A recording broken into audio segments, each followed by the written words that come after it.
Good morning, guys. We are going to be continuing our discussion in Sunday school about Bible translations for our third Sunday school online for the fall. Hopefully before too long we'll be able to be back in person again, which we look forward to. So I wanted to, before we start, kind of remind you guys a few things. One, we want to encourage you guys to watch this with your friends. So perhaps you have a friend that's a similar age, or even somebody who doesn't go to a church or doesn't go to church at all that might be benefited by studying this together with you. So and I also want to say, as we're putting this on YouTube, please leave a comment when you're watching. Just let us know. You can make a comment about my tacky shirt here. I don't know, whatever you want to do. But also a reminder that how we kind of work this is we're going to ask a big question for the series, and then you can pause and discuss it with your friends if you haven't already. And then we're going to ask a specific question for today, and you can likewise pause and discuss it, and then I'll kind of help fill you in.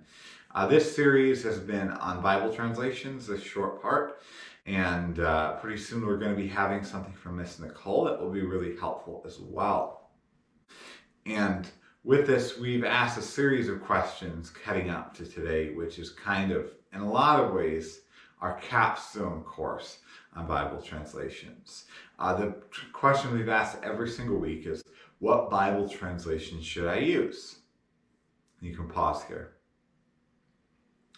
Okay, next, the question for today is, how do I know my translation is accurate? Okay, so with how do I know my translation is accurate? A lot of what we're talking about is what's called textual criticism. So textual criticism is something that's used in all kinds of types of text, all kinds of literature, especially older literature, and knowing what's kind of the proper version of a book, a version of somebody's writings. And textual criticism is important in understanding the Bible and understanding what translation to use. So that textual criticism involves primarily choosing which manuscripts are correct, which ones express the original meaning of the authors. So last week, if you remember, we talked about the Byzantine, the Alexandrian text, the New Testament, and things like that, which are really text types, series of manuscripts. But even within those, there's choices to be made about how you're going to, what times you're going to do Alexandrian versus Byzantine. Even within those text types, which one are you going to choose? Which more accurately reflects what the original meaning was. And some of these that textual criticism issues are actually even beyond manuscripts. They're actually related to things that were probably overtly added to the Bible. So that when deciding this, none of you guys are archaeologists yet. None of you guys are language scholars. But there's some principles we can see in helping us make these decisions ourselves. So first off, that common grace is an important thing here. Because, the common grace is the idea that God works and God uses even sinful man, and God gives us wisdom just based upon our brain power, just based upon our observation. And that kind of common grace that God gives to all men helps us look at the Bible like any other text in a way that's helpful. You should analyze the Bible. You should know the Bible is the Word of God. But just like you would analyze any text of literature, you should analyze the text of the Bible to understand its original meaning, to understand what the original Bible really was. So using these kind of common grace principles, one thing that we can see, I think, helpfully, and we alluded to this a little bit last week, was newer manuscripts become problematic with textual criticism. Because newer manuscripts of anything are inherently further down the telephone game line. That's why we said that we like some of the manuscripts that were discovered in the Egypt area, actually, in the that kind of go back to the late 1st, early 2nd century. Because unlike the text in the Textus Receptus that we've talked about, that's the basis for the King James that we've had for a long time, these earlier manuscripts are a lot closer to what the original text was. And, you guys can think about that in your own life. You might, somebody might recall one ridiculous thing that you said or did and write it down in a month, and it's probably going to be more accurate than if somebody wrote that same thing down in 10 years, right? So for that reason, we often favor newer manuscripts. And one other thing I think that's interesting is one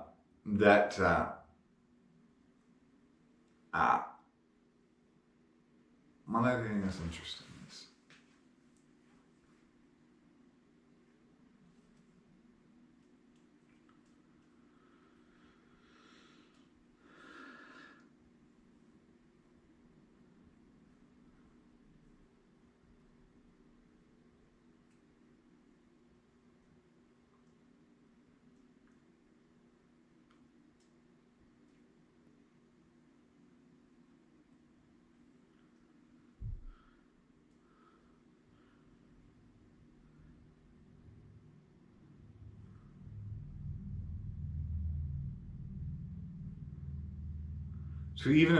so one other thing that's interesting becomes like what words were originally used, because some of these debates in textual criticism are debates about whether a author is using a word, one word that looks one way, or he might be using a Greek word that looks similar, and that's how a lot of the differences in manuscripts happen.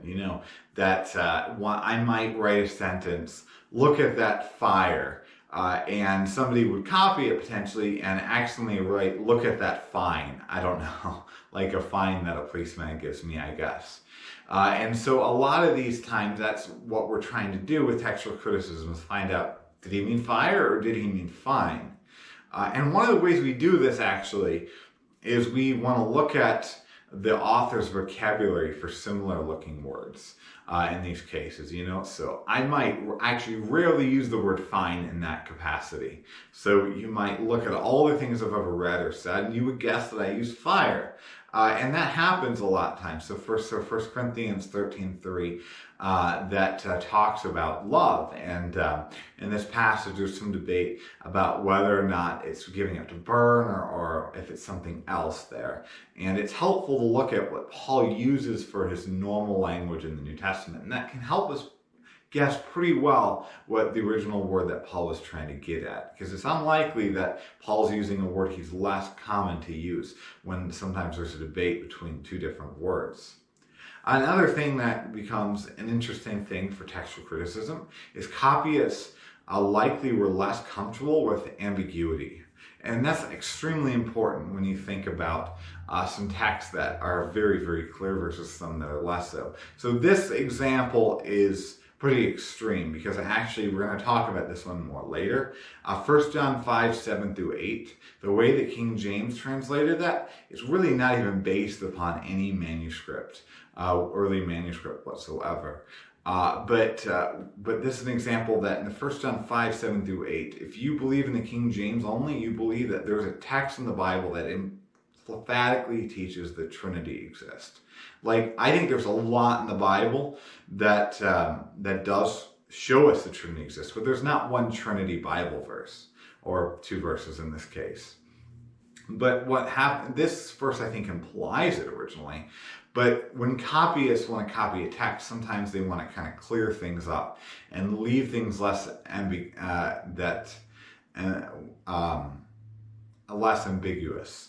To make doctrine very clear. And so you have like 1 John 5:7-8 with people who are denying the Trinity, and so it's really easy to say, well, this teaches the Trinity directly, rather than facing the honest truth that it's a little bit more complicated than that to get at the doctrine of the Trinity. So you see that a lot actually with manuscripts. A lot of times where things are wrapped up. I mean, probably the longer ending of Mark is an example of that. So almost certainly Mark ends halfway through chapter 16. If you have ESV or NASB, it usually is going to tell you that. The King James Version adds onto it. And the reason why you can see that is actually Mark's ending is really, really abrupt and really strange if you look at just like the ESV or NASB. There's no true ending to the Gospel of Mark. And so it would make sense then that a copyist would want to kind of clean things up a little bit and give an ending to the book of Mark. That doesn't mean we should accept it, and perhaps it's the case that a copyist thought that maybe this was something that Mark would have said or something along those lines. Sometimes ancient worldviews influenced the Bible translations and copies of the Bible subconsciously. So actually one example of this that actually is close to home for me, if you wouldn't be shocked by this, is in Romans 16:7. In Romans 16, Paul lists some Christians that he really wants to commend. And one of these people that he commends is a woman named Junia in some translations. In other Bibles, it's a man named Junius. And I actually think this is interesting here because some manuscripts have Junia and some have Junius.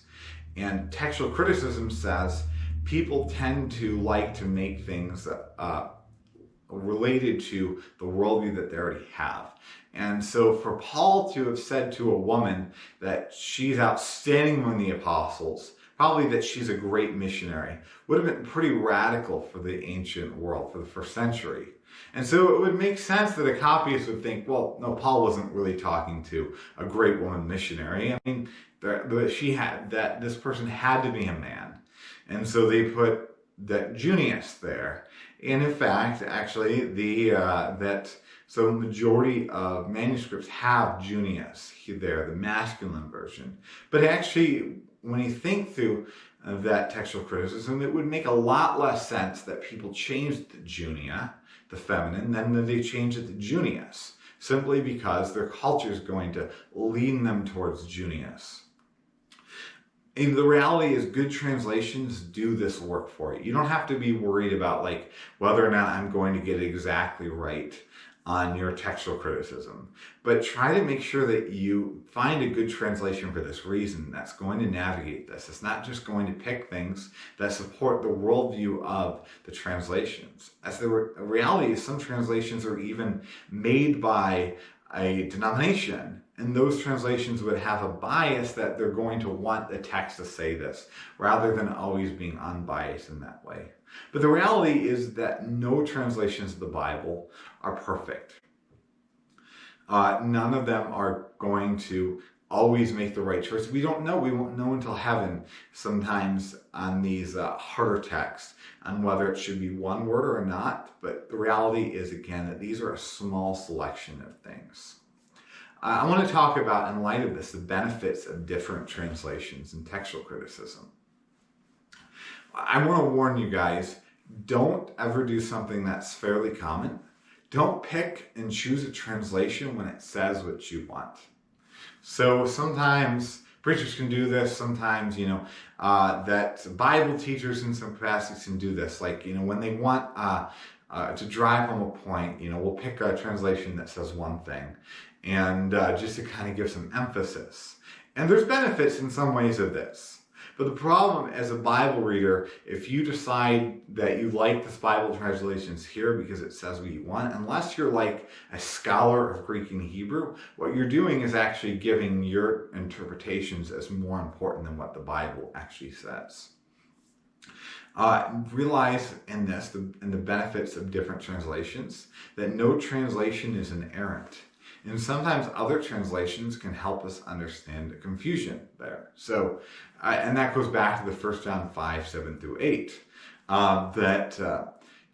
In some ways that, this text that seems very overt, if you look at different translations that talk about the water and the spirit and the blood, which is weird, very different from what it says in the King James, it helps us realize maybe this is a little bit less overt. Maybe I should bank on this a little bit less than I originally intended to do so. So when you look at different translations, it can help you when you're studying.